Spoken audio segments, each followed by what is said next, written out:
합식장애를 위한 강화 인지행동 치료 스테이지 두 번째 시간입니다. 오늘은 3장, 4장 이정도 해주시죠.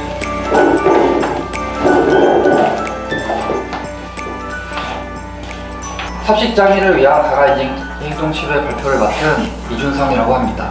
발표 시작하겠습니다. 이번에 다룰 장은 3장과 4장을 다룰 계획입니다. 3장은 합식장애에 대한 강화, 인지행동치료의 개요를 살펴보도록 하겠습니다. 그리고 4장은 환자의 평가, 그리고 치료를 위한 준비와 신체적 문제 관리를 살펴보도록 하겠습니다. 4장 이제 평가로서 이제 상담에 본격적으로 들어가기 전에 도입부에 이제 먼저 평가를 해서 상담을 원활하게 진행할 수 있도록 환자에 대해서 좀 알아볼 수 있는 과정을 뜻합니다. 먼저 본장에 들어가기 앞서 이제 본장을 간략하게 설명을 하면 이제 본장은 강화 인지행동 치료의 전략과 구조를 다룬다고 합니다. 또한 각각의 환자와 환경에 따라 어떻게 적용할 수 있는지를 기술한다고 합니다. 개요를 보시면 섭식장애는 알려져 있기를 인지장애라고 설명이 됩니다. 따라서 섭식장애는 인지행동 치료와 완벽하게 들어맞는다고 설명이 됩니다. 그래서 강화 인지행동 치료를 보시면 대상은 이제 이것이 고안될 때 성인을 대상으로 고안됐다고 합니다. 물론 청소년도 이용할 수 있지만 주로 이제 성인을 대상으로 고안이 된 것이기 때문에 성인을 주로 이제 상대 대상을 하는 것이고요. 물론 청소년도 가능하긴 한다고 합니다. 그건 이제 따로 어떤 다른 버전이 있는 것으로 설명이 됩니다.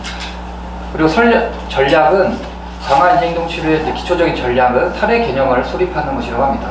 사례 개념화는 다른 상담 이론에서도 많이 설명이 되지만 간단하게 설명을 드리면 이제 내담자가 가지고 있는 어려움에 대한 원인이나 어떤 환경을 탐색을 하고 그거에 대한 가설을 세운 후 앞으로 어떻게 상담 전략을 수립할지 이러한 과정을 세우는 것들을 전체를 총괄하여 사례 개념화라고 설명을 합니다. 그리고 이제 기간은 이제 기본적으로 20초 동안 20회기를 진행한다고 합니다. 그리고 이제 4단계로 이제 과정이 진행이 되는데요. 1단계에는 이제 2회기씩 만나서 한 주당 2회기씩 만나서 진행한다고 합니다. 이 회계에는 이제 각 개인에 맞는 사례 개념화를 세우고 또 여기에 숙제와 같이 강력한 강화 인지행동 치료의 방법을 소개하고 설명합니다. 이러한 방법은 이제 치료 회기 내에서만 체중을 측정하는 것입니다. 그리고 치료 회기 내 밖에서는 이제 체중을 측정하지 않는 것을 좀 강조하고요. 그리고 규칙적인 식사를 하도록 설명을 하는 것입니다. 그리고 이제 2단계는 주 1회로 상담이 진행이 되는데요. 이제 앞에서 살펴본 사례 개념화나 또 상담의 진행 과정이 조금 어떻게 진행됐는지 재검토해보고 다시 한번 살펴보는 단계입니다. 이제 3단계가 이제 이 인지강행동 치료의 주된 과정입니다. 이 과정에서는 이제 환자가 갖고 있는 섭식장애를 지속시키는 원인이나 그런 메커니즘을 주로 다루는 것을 말합니다. 그리고 4단계는 이제 미래에 초점을 둡니다. 이제 두 가지 목표를 가지는데요. 하나는 치료의 변화를 유지하고 재발의 위험을 최소화하는 것을 말합니다.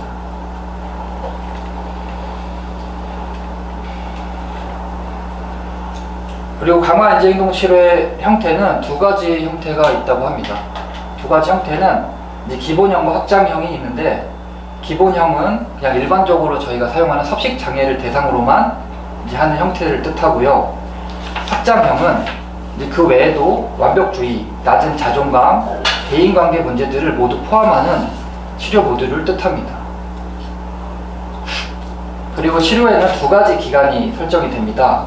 20회기형과 40회기형이 있는데 20회기형은 이제 일반적으로 80% 이상의 환자들을 대상으로 합니다. 이는 이제 왜 그러냐면 체질량 지수가 17.5 이상의 환자를 대상으로 하기 때문입니다. 체질량 지수란 이제 체중을 키의 제곱으로 키의 제곱을 미터로 환산해서 키를 제곱하여 나눈 것을 뜻합니다. 그래서 이제 여성의 키로 설명을 드리면 여성의 키가 160cm라고 가정을 했을 때 몸무게가 44.8kg일 경우 이때 BMI가 17.5라고 설명이 됩니다. 이는 심각한 저체중으로 개념화됩니다. 그리고 40회기형은 이보다도 더 저체중일 경우에 해당합니다. 이제 BMI가 15.0에서 17.5 사이일 경우 이렇게 40회기형으로 회기수를 늘려서 진행한다고 합니다. 그리고 마찬가지로 이제 소아 청소년형이 있고 집중형이 있고 집단형으로 여러 가지 형태로 구분이 됩니다.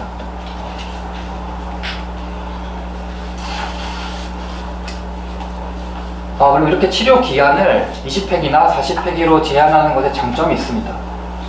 이는 정해진 기간이 치료자와 환자에게 치료에 대해서 동기를 부여한다고 합니다. 왜냐하면 끝이 있기 때문에 아무래도 좀 더 그 여세를 증가시킨다고 볼 수 있죠. 그리고 이 책에서도 치료를 되도록이면 정해진 기간에 끝내야 한다고 설명을 합니다. 왜냐하면 이제 환자의 증상이 지속시키는 주요 메커니즘이 차단이 되면 사실 치료가 종결된 후에도 환자의 증상이 지속적으로 호전될 수 있기 때문입니다. 근데 이를 이제 상담자가 완벽히 증상 치료가 될 때까지 기다리는 것은 내담자에게 어떤 치료적 효능감, 자신이 이제 치료가 그만두고도 나아질 수 있는 과정이 있는데 이를 치료 때문이라고 생각할 수 있기 때문에 되도록이면 치료를 기한을 맞춰서 종결을 하는 것을 강조합니다. 그리고 이제 강한 행동 치료의 과정은 이제 상호 협동적인 관계를 형성하는 것을 기본으로 설명을 합니다. 섭식장애 환자에게 가장 중요한 것은 조절감이라고 설명을 합니다. 그래서 내담자를 환자가 끌어가는 것보다는 상호 협동적으로 환자가 상담에 참여하고 적극적으로 이제 상담을 같이 이끌어갈 수 있도록 협동적인 관계를 만들어가는 것이 필요하다고 합니다. 그리고 환자가 이제 상담 밖에서도 지속적으로 자기를 관찰하면서 전략적으로 계획된 숙제를 하는 것이 매우 중요하다고 설명을 합니다. 환자들이 증상과 관련해서 자신이 되풀이하고 있는 행동 양식을 스스로 관찰하고 그것의 결과와 영향력에 흥미를 느끼며 다루는 방법으로 행동하기를 격려하고 강조합니다. 이제 강화인지 행동 치료를 하는 치료자의 특성에 대해서 설명을 하도록 하겠습니다. 섭식장애 치료자의 성별은 실제적으로 중요하다고 합니다. 섭식장애 환자들은 대부분이 여성이기 때문에 여성 치료자가 확실히 장점을 갖는다고 합니다. 또한 체중과 체형에 대해서 받아들이는 데 있어서 여성 치료자는 환자들에게 역할 모델이 될 수 있다고 합니다. 하지만 치료자의 성별보다 더 중요한 것은 섭식장애를 다룰 수 있는 치료자의 능력이라고 합니다. 그리고 환자는 치료자가 중년일 경우에는 다른 성별이거나 중년일 경우에는 치료자의 외모에 관심을 보이지 않는다고 합니다. 그러나 치료자와 같은 성별이고 또래라면 이제 환자가 관심을 보인다고 하는데요.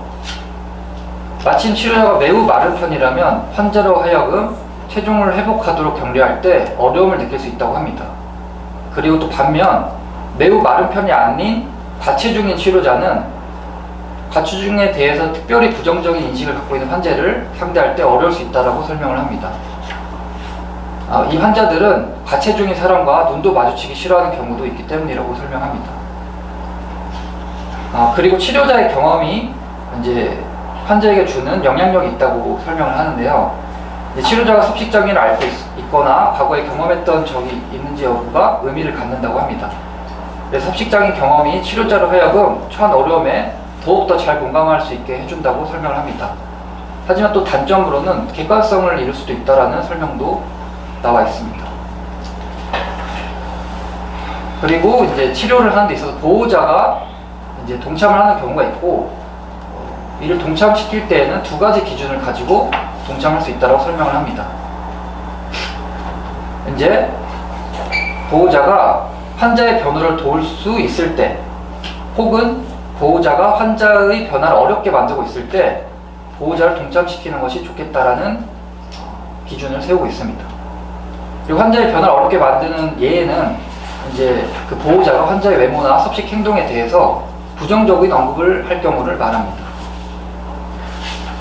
그리고 강아지 행동치료의 방법에는 다른 치료를 이제 섞어서 쓰는 것을 추천하지 않습니다. 물론 이제 확장형에서는 대인관계 정신치료를 함께 사용하기도 하는데 일반적으로는 다른 치료법을 섞어 쓰는 것이 오히려 효율성을 떨어뜨린다고 설명을 합니다. 그리고 만약에 환자가 의사와의 만남이 있다면 해당 의사와 소통을 해서 환자에 대한 정보를 충분히 알 필요가 있다고 설명을 합니다. 그리고 치료에 대한 어느 정도의 의존은 자연스러운 것이고, 이제 환자가 치료에 대해서 의존에 대해서 걱정을 한다면 이에서 이렇게 설명할 수가 있습니다. 치료에 대한 어느 정도의 의존은 자연스러운 것이고 일시적인 것이다. 치료가 진행됨에 따라 치료에 도움 없이도 점차 조절감을 느끼게 되고 이내 치료에 도움 없이도 재기능할 수 있게 된다라고 설명할 수 있습니다. 그리고 치료에 불참하고 치료의 탈락을 최소화하는 것이 중요합니다.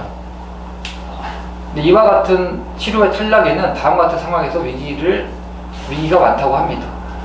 먼저 환자가 치료에 관심이 없고 치료에 냉소적일 때 그렇다고 합니다. 그리고 치료 약속을 늦고 치료 시간에 반복적으로 약속을 잊을 때, 그리고 치료 출석에 현실적인 장애물이 있을 때, 이는 이제 먼 거리거나 자녀를 돌봐야 하는 경우, 그리고 보호자가 치료에 대해서 회의적일 때 이제 치료 탈락의 위기가 높다고 설명을 합니다. 이때 치료자는 환자의 어려움을 이해하고 다음과 같이 질문을 하는 것이 중요하다고 합니다. 저는 당신이 치료를 받기 위해서 내원할 때 어떤 느낌을 갖는지 궁금합니다. 치료받고 있는 것이나 앞으로 치료를 유지하는 것에 대해서 혹시 걱정이나 불안한 점이 있는지 궁금합니다. 이렇게 질문을 함으로써 이제 환자의 불안이나 어려움을 좀 더 이해하고 공감하고 낮춰줄 수 있다고 설명을 합니다. 이제 다음 4장으로 이제 환자를 맞이하고 평가를 하는 과정을 설명하도록 하겠습니다. 이제 초기 평가를 위한 면담은 이제 처음에는 이제 환자가 편안하게 느낄 수 있도록 하게 되면 이제 긍정적인 치료 관계를 만들 수 있다고 설명을 합니다. 환자들은 이제 섭식 치료에 대해서 양가 감정을 가지고 있다고 설명을 합니다. 이제 환자들은 긍정적으로 평가하는 부분이 있고 부정적으로 평가하는 부분이 있는데, 긍정적으로 평가하는 부분은 희귀 조절과 체중 감소에 대해서는 초반에 환자들이 긍정적으로 생각을 한다고 합니다. 반면 이제 자신의 증상에 대해 수치심을 갖는데, 이는 약간 폭식을 하거나 과식을 할 때 이 모습에 대해서 수치심을 갖고 있다고 합니다. 또한 과거에 받았던 치료에 대해서 부정적인 경험을 가지고 있다고도 설명을 합니다. 그러므로 치료자는 환자의 태도에 대해서 민감하게 캐치를 할 수 있어야 된다고 설명을 합니다. 그리고 최초 면담에서는 섭식 문제와 그것의 심각함의 정도를 파악해야 한다고 설명을 합니다. 그리고 치료 시작 전 평가 단계에서 다루는 주제는 다음과 같습니다. 한번 보시면 될 것 같고, 넘어가도록 하겠습니다. 그리고 초기 평가를 위해서 이제 환자가 원한다면 내원 시간에 보호자를 데려오기도 설명을 합니다. 이제 보호자가 있는 경우에는 환자가 심적으로 안정이 될 수가 있고, 또 제공자가 유용한 정보를 제공하기도 할 수 있기 때문에 환자가 원한다면 이제 보호자를 데려오는 경우도 가능하다고 설명을 합니다. 그리고 최초 면담 끝에는 환자의 체중과 키를 측정한다고 설명을 합니다. 근데 일부 환자들은 체중 측정을 되게 민감하게 느끼기 때문에 때로는 거부하기도 한다고 합니다. 그럼에도 측정은 필수적이고 반드시 해야 한다고 설명을 합니다. 따라서 이를 환자에게 충분히 납득을 시키고, 이런 치료를 하기 위해서, 이런 제대로 된 치료를 하기 위해서 정보가 꼭 필요하다는 것을 충분히 설명을 해야 한다고 설명을 합니다.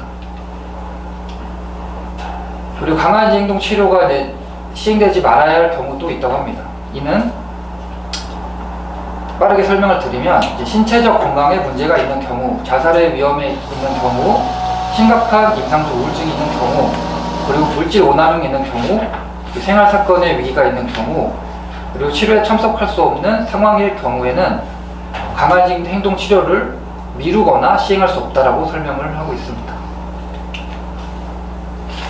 그리고 이제 의학적 관리도 중요하다고 설명을 하는데요.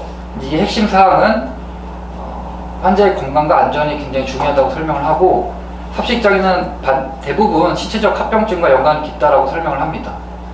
그래서 이제 이런 의학적 문제에 대해서 의사와 연계를 맺을 필요가 있다고 설명을 합니다.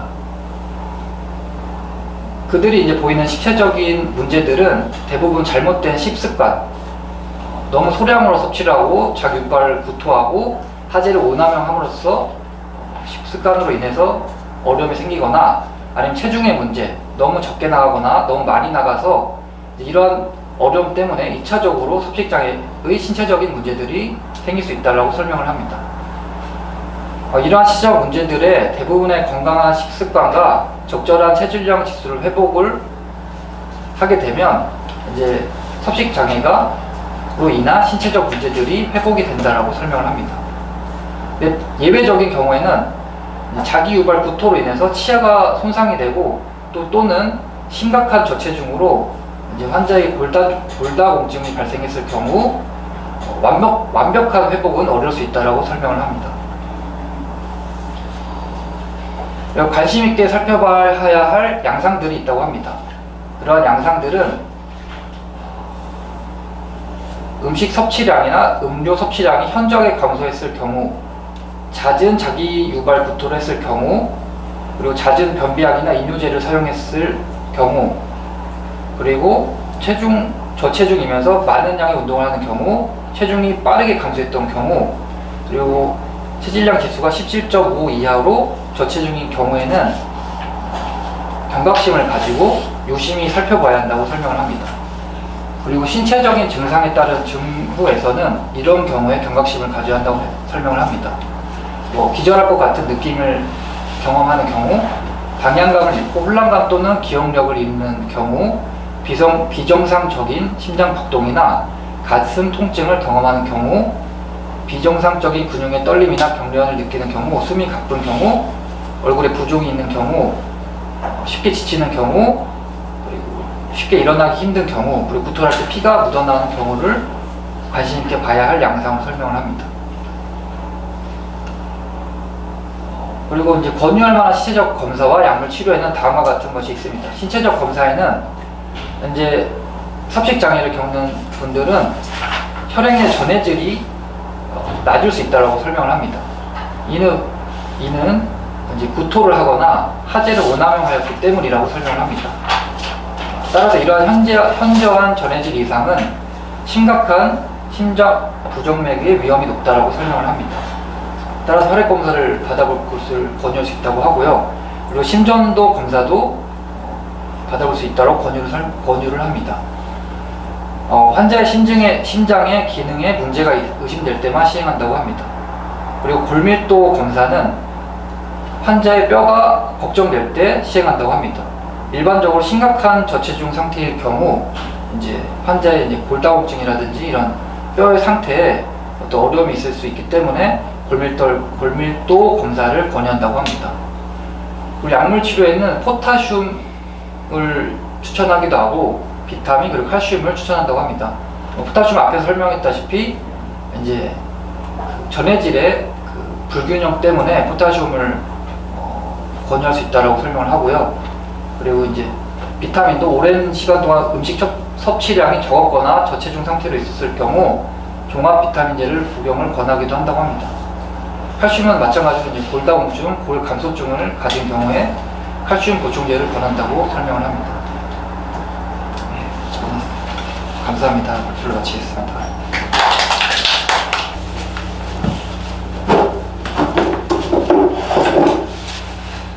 3장, 4장을 그냥 한 번에 발표를 하셨어요. 예, 그랬죠. 그렇죠. 네. 왜 그러셨어요? 무슨 말씀? 아니, 네. 장을 중간에 4장이라고 얘기를 안 해서 그래서 어디지? 그러니까 4장이더라고요. 그거는 이제 그냥 진행하다 보니까 자연스럽게 하려다 보니까. 또 자연스럽게 연결이 되더라고요. 네. 자, 저희 3장, 4장 같이 얘기를 한번 해보죠. 3장은 개요였어요. 그쵸? 네. 좀 보시면서 어떠셨어요? 이게 제가 보면서 저는 이게 좀 개요라서 그런지 네. 어떤 구체적인 설명이 없어서 조금 좀 뭐라 해야 될까? 그냥 이제 설명을 이렇게 초반에 좀 사전에 설명하기 위한 거구나 싶어가지고 그냥 그렇게 크게 막 좀 깊이 있다고 생각은 못했어요. 뭐 할 얘기 없어? 네, 별로 할 얘기 없어요. 뭘 만들어내야 될 거 아니야. 저는 이거 보면서 네. 치료 회계 내에서만 체중을 측정하기라고 되어 있잖아요. 그렇죠. 저는 이거 깜짝 놀랐어요. 저도 그렇게 해본 적이 없어가지고. 그래서 제가 이거를 제 내담자한테 물어봤거든요. 내가 이 책을 보니까 여기서는 이렇게 하라 그러더라고요. 그 친구가 깜짝 놀라면서 자기 안 할 거라고 그러면. 근데 그렇게 조결을 안 할 걸 상담하는 거. 아니 그거를 안 할 거라고. 네. 그 체중을 측정하는 걸 안 할 거라고 이렇게 이제 얘기를 하더라고요. 그래서 그러니까 이제 물론 이제 그 친구는 이제 섭식 문제가 어느 정도 이제 좀 끝났기 때문에 이제 그런데 제가 그냥 물어봤어요. 그래도 만약에 내가 계속 설득하면 어떻게 할 것 같아요? 그랬더니 뭐 그러면 하겠죠. 하지만 되게 싫을 것 같다. 어떠하실 것 같아요? 근데 실제로 제가 병원 다닐 때는 체중을 쟀었어요. 병원에서? 네, 병원에서는 그냥 일주일마다 가서 재더라고요. 하긴 병원이잖아. 그쵸. 병원이니까 이제 뭐 신체 그쵸. 걸 보기 위해서 아마 그런 것 같은데. 그러니까 병원에 가면은 뭐 제가 병원에서 그런데 애들 병원에 가면요 항상 재거든요. 키랑 몸무게를 항상 재요. 근데 이제 그런 것처럼 병원에서는 의학적인 처치를 해야 되니까 체중 재자 그러면은 괜찮을 것 같은데 상담실에 왔어. 자 올라가세요. 그러면 너무 싫지 않을까? 근데 체중이 늘고 줄고에 굉장히 그 멘탈이 나가고 그렇죠. 말이거든요. 맞아요. 그 기분이 오락가락하는 거를 상담사랑 같이 얘기하면은 너무 좋을 것 같아요. 저도 좀 비슷한 생각을 한 게 이제 저체중 좀 심각할 경우에는 좀 와서 재는 게 좋은데 근데 집에서 너무 많이 재버리니까 거기서 너무 타격을 많이 받더라고요. 네. 내담자가. 그래서 차라리 와서 일주일에 한 번씩만 딱 와서 재고 그걸 좀 나눠보는 것도 괜찮겠다는 생각도 했거든요. 이거 보면서. 여기에서는 치료회계 내에서만 재라 그랬잖아요. 네. 그럼 집에 있는 체중계를 버리라 그래야 되나? 재지 말라고 했는데. 뭐 안 잴까? 그럼 약속을 해야죠. 그래서 저 예전에 이제 그것 때문에 상담할 때는 그 친구는 이제 경계선 성격장애 문제가 있어서 그 친구의 일상을 계속 이제 적게 했어요. 시간대별로. 그리고 이 친구가 체중을 잰 날은 체중도 적게 했어요. 그래서 이제 그걸 가지고 계속 같이 이야기를 했는데 아무튼 전 이걸 보면서 치료액에 내에서만 체중을 측정하는 거 지금 칼리님 얘기하신 것처럼 같이 사실은 즉시로 얘기하는 거잖아요.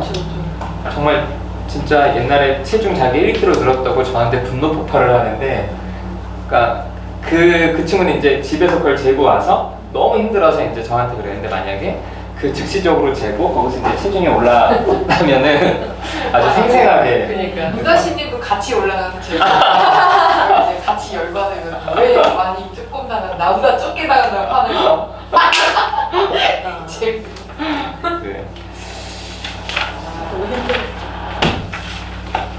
그리고 여기에서는 이제 3장에서 보면은 치료의 1단계에서는 첫 번째는 두 회씩 해요. 그쵸? 예. 일주일에 2회씩 하고 치료의 4단계에서는 2주마다 한 번씩 하는 것도 저는 좀 눈에 띄더라고요.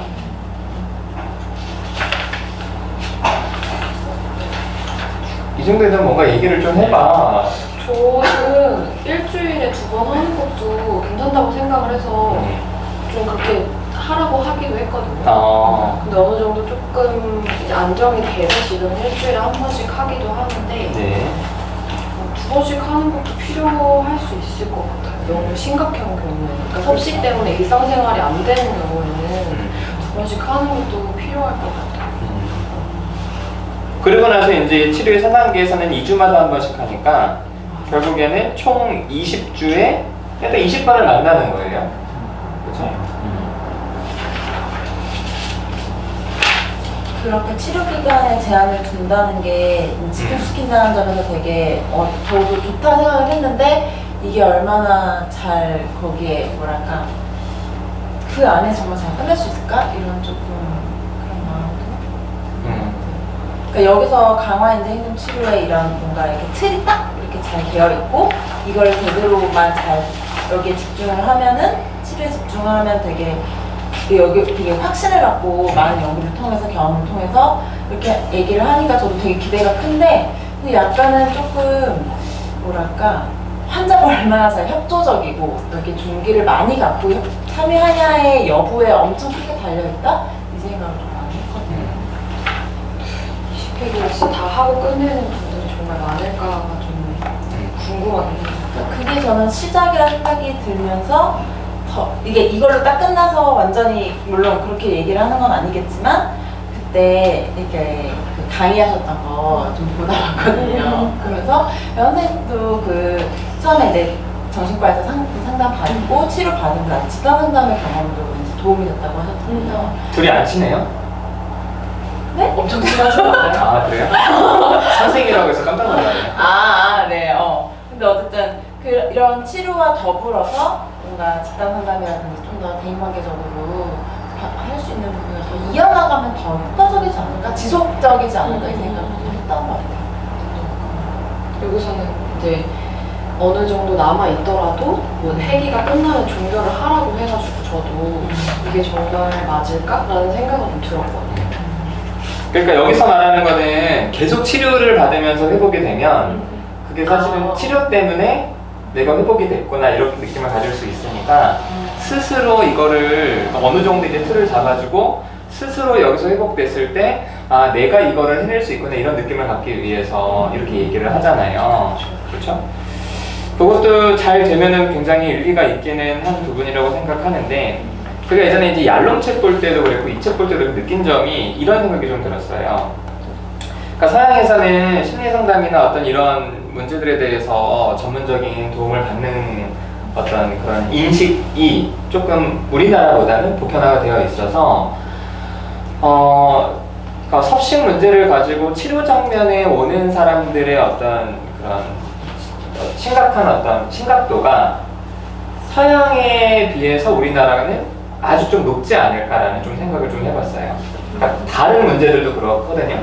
그러니까 이제 얄롬 책을 볼 때도 얄롬도 그냥 되게 사람들이 마치 그냥 쉽게 오는 것처럼 이야기를 하고 근데 사실 우리나라에서는 뭐 집단이나 이런 것들에 대해 사람들이 잘 모르기도 하니까 이제 그렇게 턱이 좀 높잖아요. 이제 그런 면에서 저도 이거 보면서 20회에 끝날 수 있으면 20회면은 몇 개월이야? 5개월이잖아요.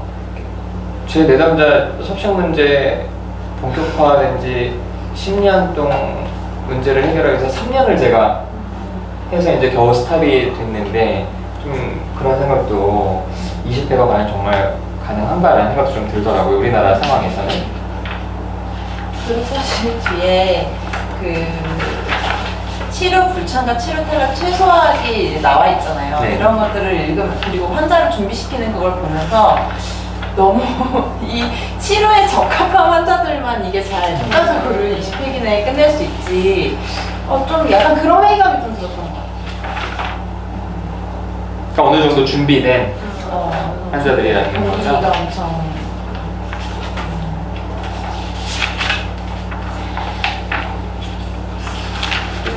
근데 사실 그거는 좀 어떨까요? 만약에 20회기 안에 끝났어.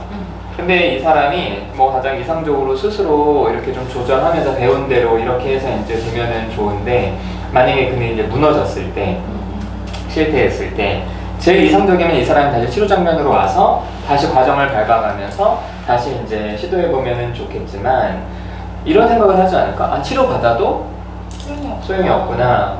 이런 생각들을 좀 할 수 있을 것 같아서 도대체 이제 이런 어떤 전문적인 도움을 어느 시점까지 제공하고 어느 시점에서 본인의 어떤 자율성에 대한 부분으로 둬야 되느냐도 굉장히 좀 고민이 되는 부분 같아요.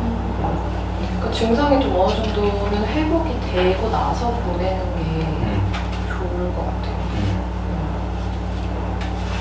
저는 제가 이제 제 경험을 말하면 저는 그래도 치료를 받자마자 그나마 증상이 확 좋아진 케이스라서 진짜 6개월 만에 증상이 정말 거의 없어지다시피 해가지고 끝낼 수 있었는데 그 이후에도 계속 좀 나오긴 했거든요.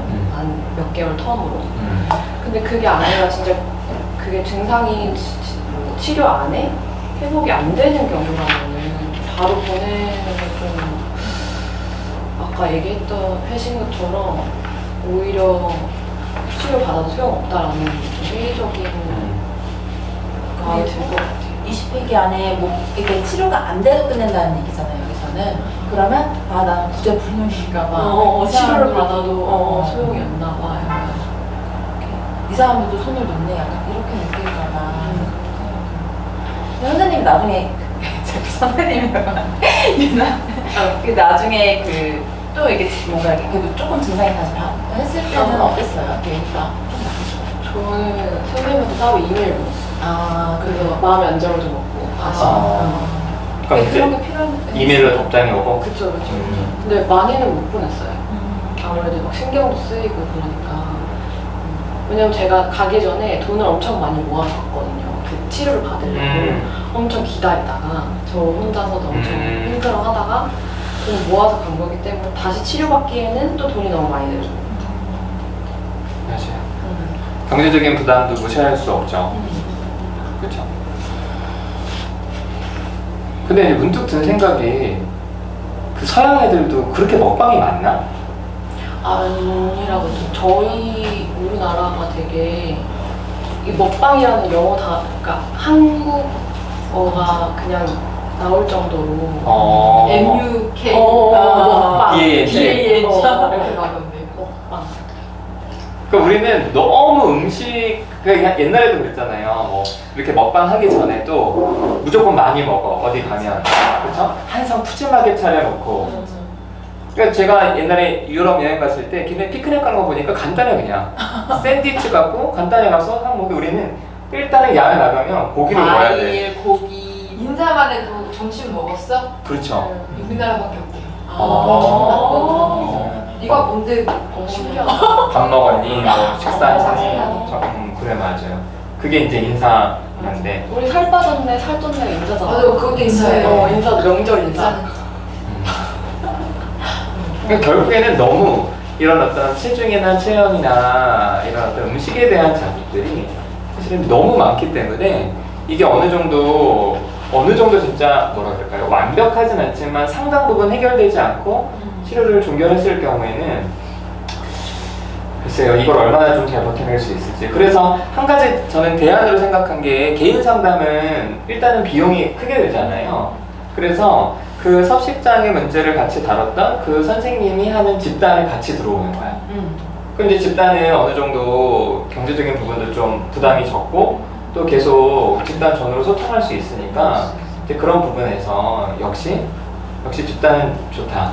저도 집단하면서 네. 그 섭식 문제가 많이 좋아지는 게 느껴졌어요. 집단한당 전으로 이제 같이 밥 먹고 이러면서 같이 함께 밥 먹고 같이 밥 먹고 네, 그런 것들 그리고 거기서 이렇게 같이 함께 있다는 느낌이 때문에 음식으로 가려는 그 마음 같은 게 조금 네. 그래서 실제로 이건 좀 다르지만 이것도 음식 중독이잖아요.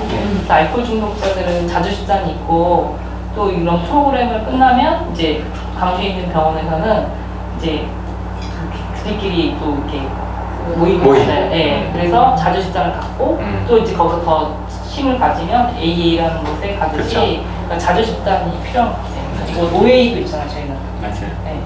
만들어야겠어, 선생님. 근데 있긴 있는데 저도 하고 싶어요. 아, 그 일주일에 2번 있어요, 지금. 우리는. 그쵸, OA가. 있죠. 네. 있는 걸로 알고 있어가지고. 그 목소리가 나오셨으니까 뭐 간단하게 제가 소개를 하면 하루님이세요. 그래서 이제 칼림이 함께 이렇게 좀 모시고 오셔서 오늘부터 같이 하시겠습니다. 반갑습니다. 그리고 뭐 잠깐 그 열매님은 이제 개인적인 사정 때문에 더 이상 못 하시게 됐다고 말씀드립니다. 어쨌든 계속 정말 함께 하면서 계속 정보도 교환하고 좀 도움도 받을 수 있고 서로 의지할 수 있는 건 매우 중요한 것 같아요. 그 제가 하는 이제 집단에서 뭐 저희 집단이 이제 그렇게 어떤 뭐 섭식 문제만이나 어떤 다른 특정한 문제를 갖고 계신 분들만 모이는 건 아닌데 집단을 하다 보면은 그런 어려움들에 대해서 이야기를 하시는 분들이 있잖아요. 그래서 제가 한 2년 전부터는 그럼 그렇게 이제 힘들 때, 그러니까 예를 들어서 그게 어떤 술이라든지 음식이라든지 그게 때문에 이제 너무 힘들다면 좀 집단에서 함께하는 느낌으로 뭐 먹을 때마다 사진 찍어서 밴드 채팅에 올려라 이렇게 이제 하는 집단들이 있어요. 그래서 어떤 분은 이제 뭐 술 찍어서 올리시고 음식 찍어서 올리시고 또 어떤 분이 외출이 힘들면은 이제 외출할 때마다 그걸 찍어서 올리시라고 해서 어쨌든 그러면 이제 물어봐요 그분한테. 그러니까 당신이 어떤 사진을 찍어서 올렸을 때 사람들이 반응을 해주는 게 좋으냐 싫으냐 이렇게 물어봐요. 그래서 어떤 분이 자기는 싫다.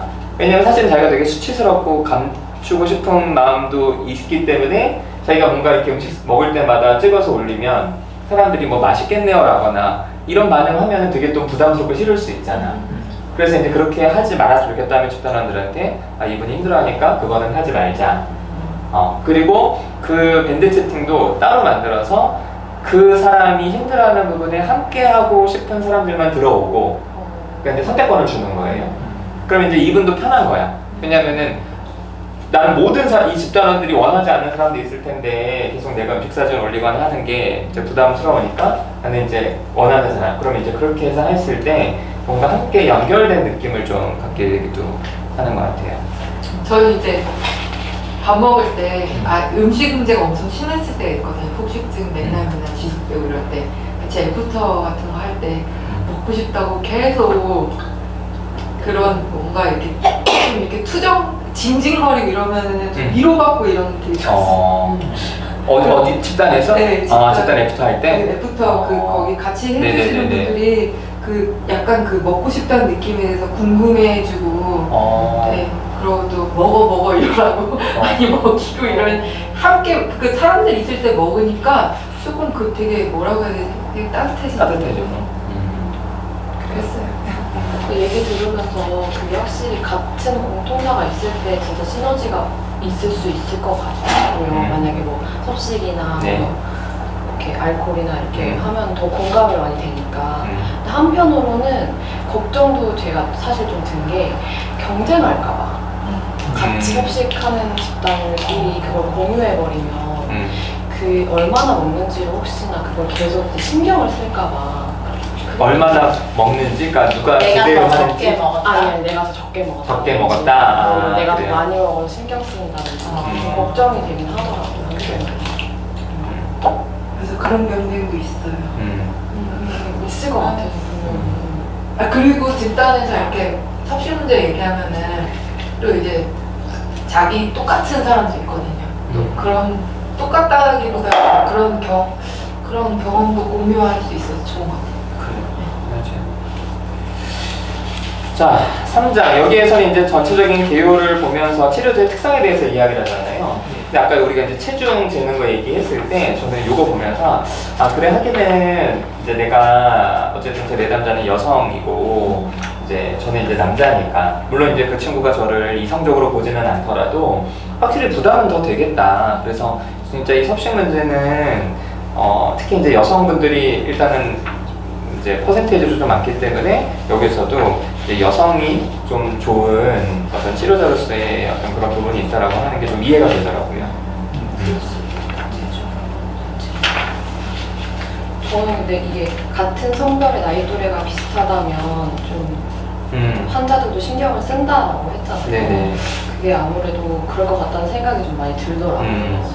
제가 또 상담도 하고 있으니까 그렇죠. 같은 동년배가 아무리 그래도 좀 거의 비슷하니까 나이가 오면은 아무래도 저도 신경이 쓰이고 그래서 물어보기도 하거든요. 그게 어떠냐라고. 근데 뭐 대부분의 분들은 뭐 상담자라서 괜찮다라고 하시는데 나중에 이제 솔직하게 얘기하는 거 그렇지. 들어보면은 안 괜찮지. 뭐 상담자분은 뭐 날씬해서 괜찮을 것 같다. 뭐 회복한 것 같다. 뭐 이러면서 비교를 계속 하시더라고요. 맞아요. 그래서 아니 솔직하게 물어보기도 해요. 사실은 그게 되게 진짜 속마음이 그렇죠. 그럴 수밖에 없죠. 어쨌든 뭐 처음이니까 아니 뭐 선생님이니까 괜찮아요라고 하지만 속으로는 지는 몸매가 괜찮으니까 저래도 살지 나는 안 돼 이렇게 생각하기가 쉬울 것 같아요. 그렇게 생각할 수밖에 없을 것 같아요. 왜냐면 거기에 계속 꽂혀 있는데 바로 앞에 있는 사람이 당연히 보일 수밖에 없죠.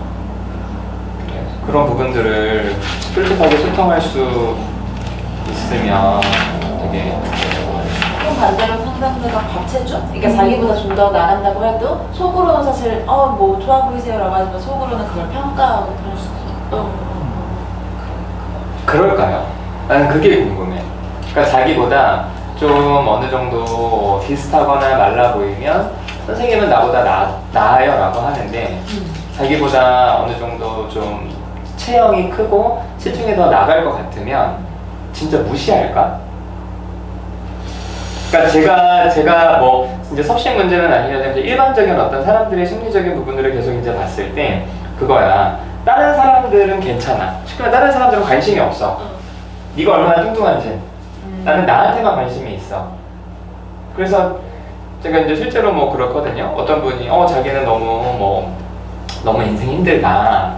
그랬을 때 뭐 집단에서는 이제 그 객관적으로 봤을 때 이 사람보다 더 힘든 인생을 살고 있는 사람이나 아니면 제가 갖고 있는 것 중에서 진짜 힘들었던 부분을 꺼냈을 때 진짜 네가 나보다 더 심각하구나 힘들구나 라고 그거를 진심으로 받아들이는 경우보다는 아니 그래도 뭐 또 다른 핑계를 대면서 그래도 너는 괜찮잖아. 다른 게 있잖아. 그러니까 예를 들어서 자기보다 체중이 더 나아 체형이 그러더라도 그래도 뭐 선생님은 뭐 결혼했잖아요 라든지 그래도 선생님은 뭐가 있잖아요.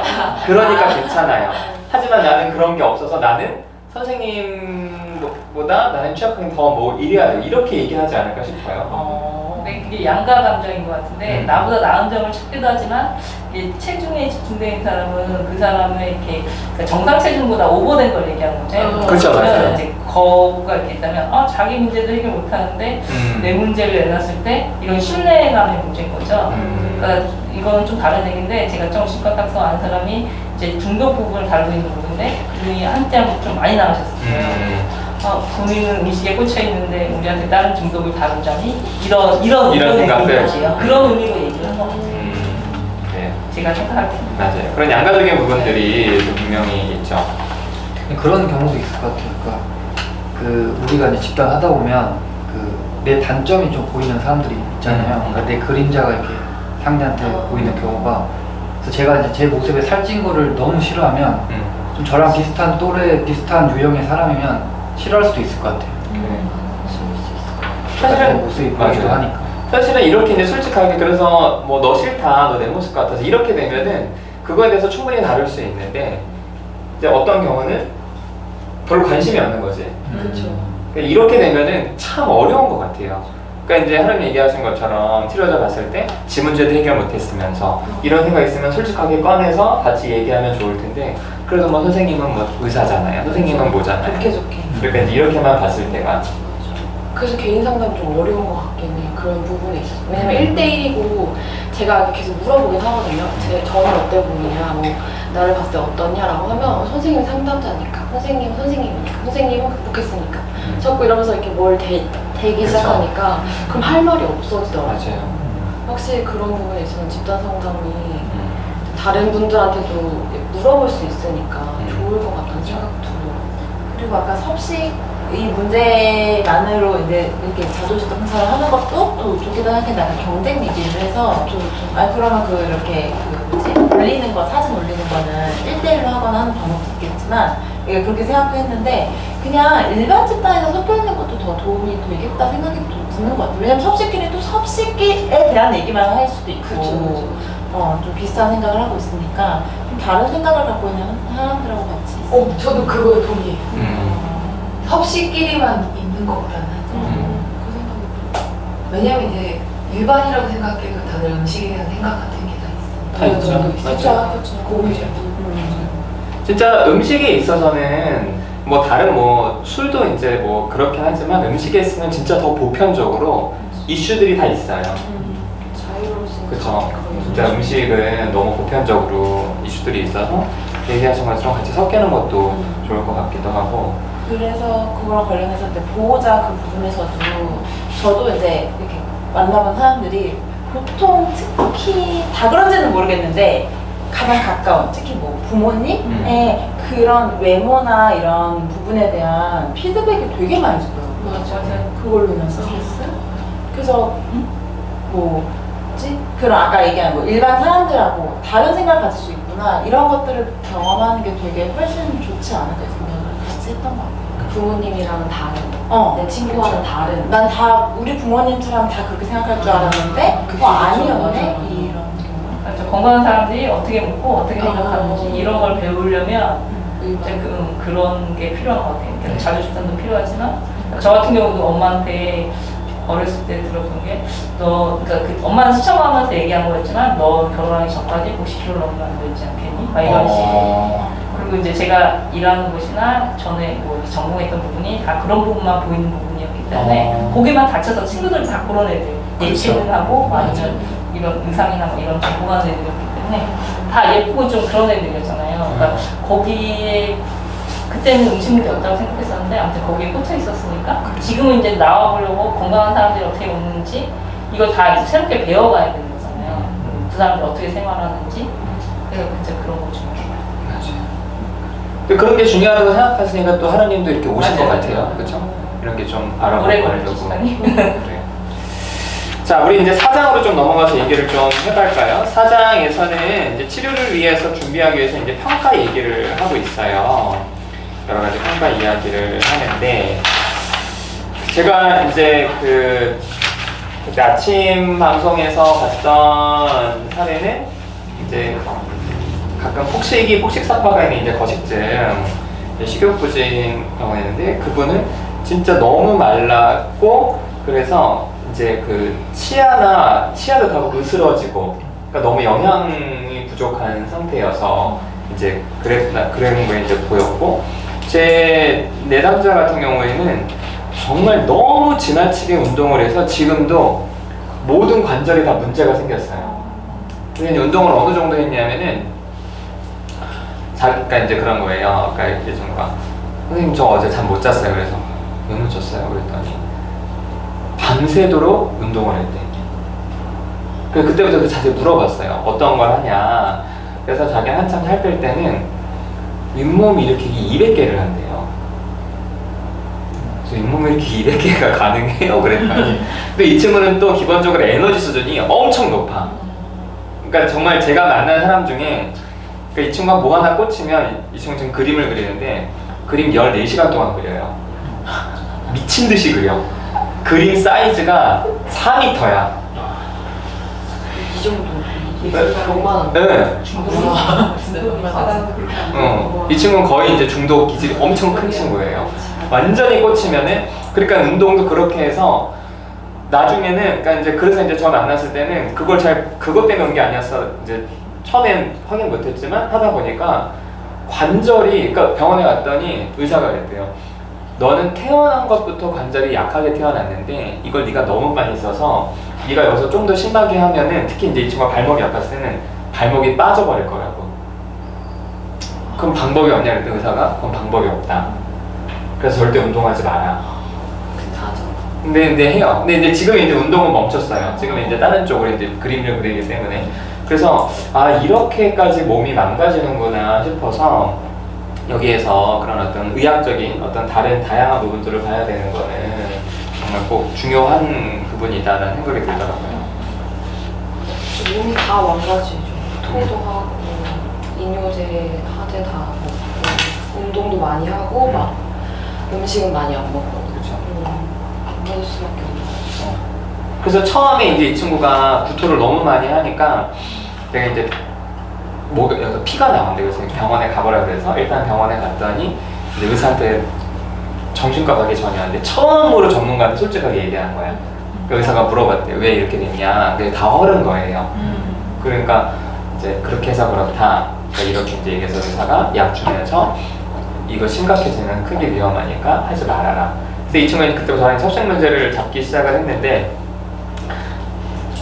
한 번은 이제 그런 거예요. 저한테 연락이 왔어요. 선생님 저 구토를 했어요. 근데 제가 일부러 하려고 한 게 아니라 양치하다가 그러니까 너무 이거를 많이 해버렸다니까 이제는 너무 쉽게 그러니까 조금만 자기는 힘만 줘도 이게 이제 구토가 된다고 얘기를 해서 그러니까 병원에 가니까 여기 어떤 그런 이거 기능들이 좀 많이 약해졌다 이런 얘기를 하더라고요.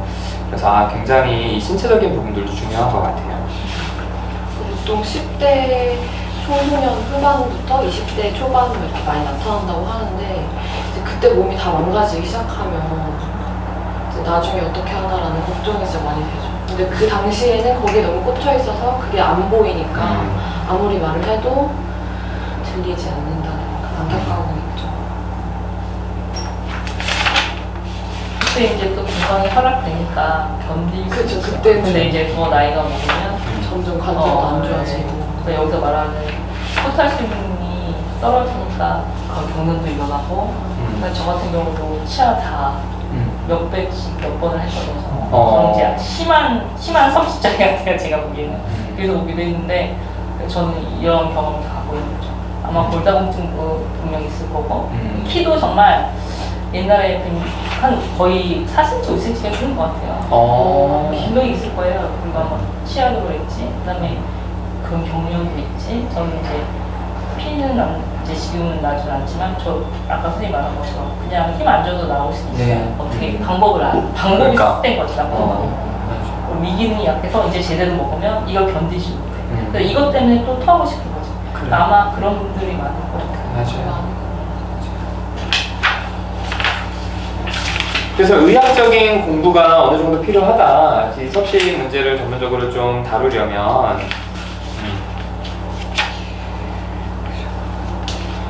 자, 여기에 보면은 이제 강화 인지행동 치료를 이제 소개할 때 이제 어떤 이야기들을 쭉 이렇게 하잖아요. 이건 어쨌든 구조화된 치료니까 뭐 어때요? 요렇게 그러니까 요런 어떤 딱 구조화된 세팅으로 치료를 접근하는 거에 있어서 좀 어떨까? 저는 이 생각이 좀 들거든요. 이게 그러니까 좀 딱 필요한 사람한테만 적용이 가능한 것 같아요. 그러니까 그 외의 사람들은 이제 다 약간 좀 나이브하게 표현하면 걸음망처럼 이렇게 걸러내서 조금 너무 일부만을 위한 게 아닌가 싶어 조금 그렇더라고요. 근데 저는 강화 인지는 누구에게나 필요하다고. 왜냐면 여기에서 보면 그 자기 행동을 이렇게 네. 계속 지속시키게 하는 그런 메커니즘. 자기만의 그런 게 있는 거라고 난 잠깐만요. 그걸 뭐라고 그러냐면 섭식장애 지속 메커니즘 다룬다 아까 그렇죠. 사례 개념화라고 그러잖아요. 자신이 거기 그 정신병리를 지속시키는 사례를 개념화. 그게 그 말이 자꾸 그걸 반복하게 되는 그걸 자기가 알아가는 거. 그 환자 자신이. 그리고 그걸 이제 스탑 시켜줘요. 네. 저도 기대가 있거든요. 아까 그거에 대한 메커니즘을 다룬다 했을 때 와 방법이 있겠다. 근데 내가 어렴풋이 알고 있잖아요. 어쩔 때 어떤 기분이 들 때 우울할 때 아니면 두려움이 올 때 바로 음식으로 씹는다 이런 거 있는데 그렇죠. 이게 스탑이 안 되는 거예요 사실은. 그리고 이게 메커니즘이 여기 안 나와 있고 뒤에 나오더라고요. 그렇죠. 뒤에 나오더라고요. 네, 그래서 무장부터 이게 뭘까 이러면서 계속 그냥 이게 완전 배우라서 저도. 아니 맨 처음에 설명한 메커니즘 맨 처음. 처음에 근데 거의 잘 안 나왔던 것 같아요. 지속시키는 그게 뭘까? 저도 되게 궁금해서 보고 있는데. 자기만의 뭐가 있는 거. 육아라는 그게 있어. 그게 사람마다 다 다른 것 같아. 그래서 여기 이제 초기 면담 때 이제 평가를 한다고 했잖아요. 그래서 뭐 이게 적합한 이 치료에 적합한 사람을 이제 본다고 했을 때 평가 결과 3번에 보면은 이제 뭐 외래 중심의 이 강한 인지 행동 치료를 권장하는 경우는 대부분의 경우에 해당한다 해서 저는 물음표를 사실 찍었어요. 그러면서 사실 그 뒤에 이제 뭐 집중적인 치료를 권하는 경우는 뭐 체질량 지수가 15 미만, 그래서 이거 막 찾아봤거든요. 약간 이 정도면 얼마일까. 근데 대부분이 뭐 15 이상인 사람들이 많고 그 중에서도 이 섭식장애를 갖고 있는 분들이 많을 텐데 이분들이 정말 내가 섭식장애구나, 나 이거 치료받아야지 하는 사람들이 너무 드물 것 같아요. 많지 않을 것 같은 거예요. 그래서 대부분의 경우에 해당하더라도 잘 오지 않을 거라는 생각이 들고 왔다 겨우겨우 이제 용기를 내서 왔다 하더라도 이렇게 막 뭐랄까 엄청 구조화된 이 틀에 따라 딱딱 해야 되는 것들을 얼마나 할 마음을 준비가 돼 있을까. 저는 오히려 그 부분에서 이 치료에서는 어떻게 다룰까 저는 이게 되게 궁금했어요. 그래서 아까 저기 준성쌤이 얘기한 것처럼 15 미만의 정말 이렇게 좀 심각하신 분들은 어떻게든 이렇게 집중적인 치료로 이거 틀 안에서 어떻게든 빨리 회복시키는 게 중요하다는 생각은 드는데 그 이상의 15 체질량 개수 BMI 이상의 사람들이 얼마나 여기에 이렇게 집중적으로 치료에 동참할지가 저는 그걸 어떻게 그만 여기로 함께 할 수 있게 할까 이 부분이 저는 궁금하더라고요. 지난번에 어디서 강의를 했는데 그분이 물론 이제 뭐 섭식 문제에 국한해서 물어보시는데 저한테 선생님 상담은 한 번만 받으면 안 되죠? 이렇게 이제 물어보시는 거예요. 그렇게 많이들 생각하시죠. 그렇죠. 그래서 이제 섭씨가 자기가 진짜 좀 알아보고 이게 되게 쉽게 호전될 수 있는 게 아니라 꾸준한 노력이 필요하구나라고 생각하는 사람들이 딱 와서는 이제 선생님이 강화 인지행동 치료는 20회 정도 하셔야 됩니다라고 했을 때 20회 정도 네 알겠습니다라고 할 텐데 그냥 나 좀 먹는 게 문제가 있어 그렇게 왔는데 선생님이 20번으로 오래. 그럼 그게 어떻게 들릴까? 근데 그 반대로 저희는 10번 이상은 안 해줘요. 좀 부유하게 나가면. 치료자가? 네, 치료자가. 저희는 10번 이상은 안 해주고요. 10번까지만 하고 우리는 이제 알아서 하시는 겁니다 하면은 치료자 그 받는 사람 입장에서는 더 긴장해? 멋있는데? 이렇게 멋있는데? 뭐가 있나 보다. 뭐가 있나 보다 이런 느낌. 딱 어떤 사람이 저랑 이렇게 하는데 나는 오래는 안 봐서 한 번만 봐주고 나는 이제 너 알아서 해라 이렇게 했을 때 그 사람 되게 멋있어 보여서 더 이렇게 그 사람한테 좋아요. 물어보고 그럼 칼리님 오늘까지만 나오시고 장단이 있는 것 같아. 그거는 말이 안 되는 소리는 하지 마세요. 근데 그 말을 들으면 되게 신뢰감이 갈 것 같긴 한데 그 이후에 내 문제가 해결이 안 되면 그럼 다음에 이제 다시 집단 연장? 상담을 하세요. 약간 이어주는 거지 거기. 그치. 섭식장애 클리닉이잖아. 이거는 클리닉에 관한 얘기잖아요. 섭식장애만 집중을 한번 해봅시다 이거잖아요. 그러면은 그러니까 좀 아까 10회라 그러셨잖아요. 근데 여기서는 어차피 20회를 얘기하니까 20회 정도여도 그렇게 좀 느낄까? 이 사람 뭐 20회? 너무 길어져. 15회? 20회? 20회 좀 긴가? 긴 느낌이에요. 긴 10회도 느낌. 된다고 하시는 분들 많아요. 10번도? 10번이 저희는 10번을 기본적으로 하고 있습니다 라고 해도 10번은 좀 힘들 것 같고 라고 하시는 분들이 거의 한 진짜 90%. 여기 스터디가 몇 회예요? 저희요? 저희 8회. 8회? 그렇잖아요. 근데 일단 그게 중요한 것 같아요. 첫 발걸음. 왜냐면 이걸 통해서 여기까지 오는 사람은 내가 문제가 있다는 사람이 있고 일단은 그리고 그게 10회, 20회가 중요한 게 아니라 이 섭식장애 갖고 있다는 걸 자기가 인식하고 이 병이 완치는 없다. 다른 중독과 똑같이 평생 갈 수도 있지만 내가 이 병은 내가 잘 다루면서 계속 가야 될 병이다. 아까 선생님도 얘기하지만 중간에 이렇게 미끄러지거나 다시 그 행동으로 가려고 하는 게 있잖아요. 그럴 때 좌절하지 않고 다시 돌아올 수 있는 밑거름이 돼서 10회, 20회가 중요한 게 아니라 내가 이런 병을 가졌지만 이렇게 힘들지만 이렇게 회복할 수 있다는 그런 걸 주고 분명히 이게 완치되지는 않지만 그러니까 당뇨나 혈압환자나 뭐 이렇게 지방 만성을 갖고 있는 병자처럼 계속 같이 가는 거. 내가 그래서 그거에 대한 희망을 주면 어떤 사람이 쉽게 한 번 왔다 가더라도 내가 또 다시 도움을 받을 수 있는 곳이 있고 이렇게 유튜브를 통해서 널리 알려진다면 이게 숨은 곳에 내가 혼자 이게 내 문제일까 이렇게 앓고 있던 사람들이 밖으로 나올 수 있는 소위 말하는 커밍아웃 같이 그런 기회가 돼서 이게 소통의 장소가 되고 또 아까 말한 거 더 나가서 자주 집단이나 치료 집단이 생긴다면 자유롭게 이용하면 우리나라가 외국처럼 숨기지 않고 이게 내가 수치스러운 게 아니고 내가 혼자만 앓고 있는 게 아니다라고 했을 때 더 많은 사람들이 더 건강하게 살 수 있지 않을까. 그래요. 저는 사실 그런 마음에서 봤거든요. 나 같은 사람이 나도 그렇고 같이 회복됐습니다. 그래서 지금 뭐 얘기한 것들을 좀 우리 종합해 봤을 때 확실히 이거에 대한 더 많은 어떤 정보들도 공유가 되고 이거에 대해서 더 사람들의 인식도 좀 바뀌고 이런 것들이 먼저 선행되는 게 필요한 것 같아요. 그렇죠? 자, 저희 시간이 이제 돼서 오늘 좀 어떠셨는지 한마디씩 소감 얘기하시고 이제 마무리하도록 할게요. 저는 저부터 하면 저는 뭐 이 책에서 사실은 뭐 섭식 장애와 국한된 게 아니라서 중간에 얘기는 안 했는데 책 48페이지 보면은 소크라테스식 질문이 나오거든요. 근데 우리가 인지 치료할 때 이제 앨리스 같은 경우에는 이제 논박을 하고 대개 이론 같은 경우에는 소크라테스식 질문을 한다. 그래서 답을 알려주는 게 아니라 이제 답을 끌어내도록 하는 거다라는 이야기를 해서 이제 인지치료 하시는 분들이 그 사람 내담자들이 좀 부드럽게 질문을 하고 이렇게 답을 끌어내서 자기 생각에 얼마나 좀 왜곡이 있는지를 깨닫게 해주는 방식인데, 근데 제가 알기로는 소크라테스가 굉장히 집요한 사람이거든요.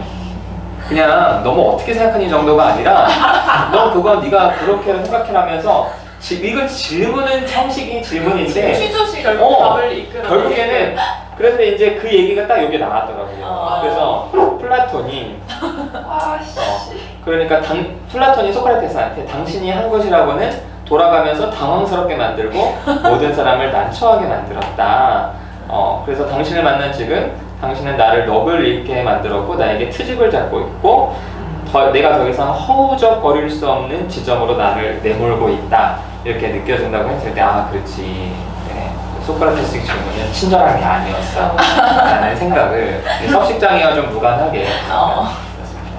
다른 분들 하시죠? 어떠세요? 약간 생각나는 거 잠깐만 덧붙이면은 청소년분이 와가지고 이런 말을 하시더라고 진짜. 너무 원래 상담자 이전 상담자분이 너무 질문을 인지 치료였던 것 같아요. 너무 질문만 하셔가지고 왜냐면 청소년 입장에서는 이게 전혀 자기 어떤 게 다 아직 갖춰지지 않은 그렇죠. 상태인데 질문만 하니까 너무 당황스러웠다고 뭘 말해야 될지 모르겠다고 하시더라고요.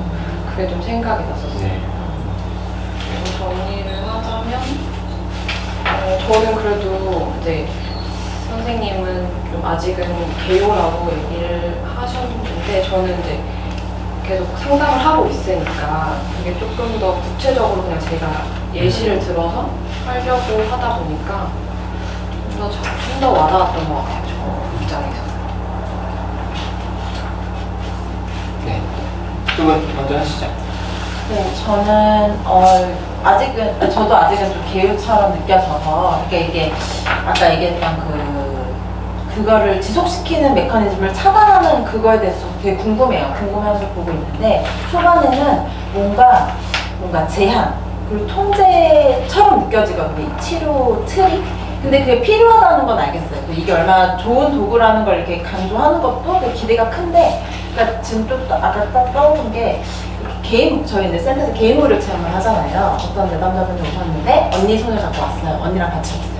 근데 그 친구는 너무너무 다이어트를 하고 싶고 20대 초반이고 너무너무 다이어트를 하고 싶고 한데 사실 섭식 문제가 있고 구토도 하고, 그래서 언니도 그 심각성을 알고 이제 데리고 왔는데, 제가 사실 그때는 강하게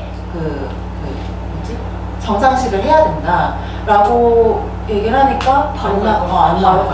그러니까 이걸 나도 너무 이렇게 들이밀면 안 된다. 물론 조금 더 초반 작업이 필요하긴 했겠지만 그게 좀 이렇게 틀대로 하는 게 생각보다 쉽지가 않아서 여기서 말하는 것처럼 하면 너무 좋겠지만 이상적으로.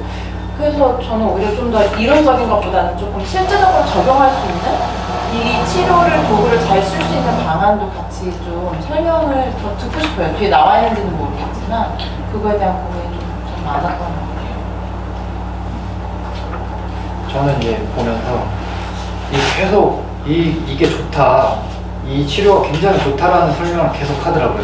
그래가지고 알겠다, 좋겠다, 뭐가 좋냐 이렇게 계속 보는데 뭐가 좋는지 제가 잘 모르겠더라고요. 뭐가 좋은지. 그냥 행동을 바꿔야 되는 어떤 제안 같은 건 많이 하는데 그게 행동 치료인가 이렇게 좀 생각이 들 정도로.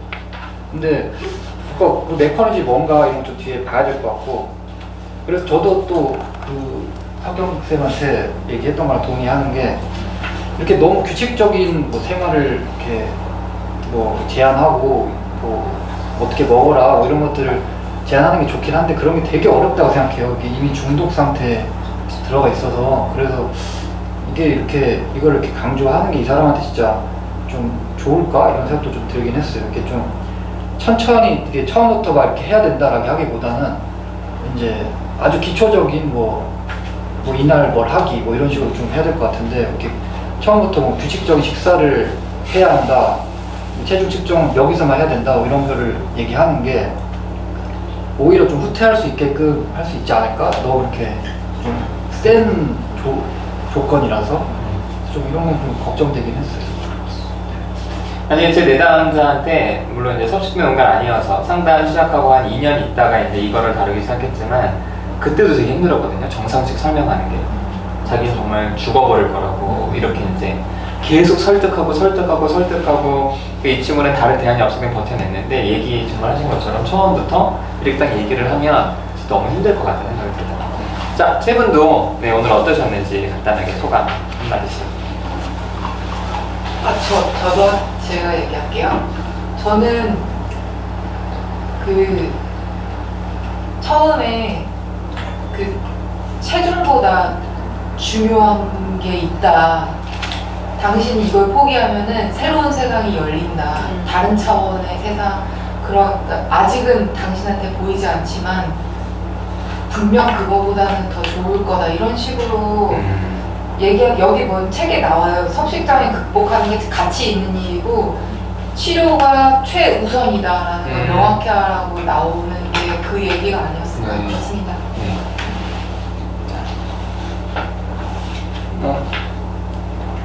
귤림부터. 저는 뒤에 나온 그 포타슘 내용이 잘 모르던 내용을 좀 알게 돼서 좋았어요. 저도 일을 하면서 정상식, 일반식 변경하면서 탄수화물, 단백질, 지방질 그 구성 요소를 지켜서 먹으라고 권장을 드리거든요. 근데 포타슘이 균형이 깨졌을 때 심한 분노감을 느낀다고 말씀해 주셨잖아요. 몰랐거든요.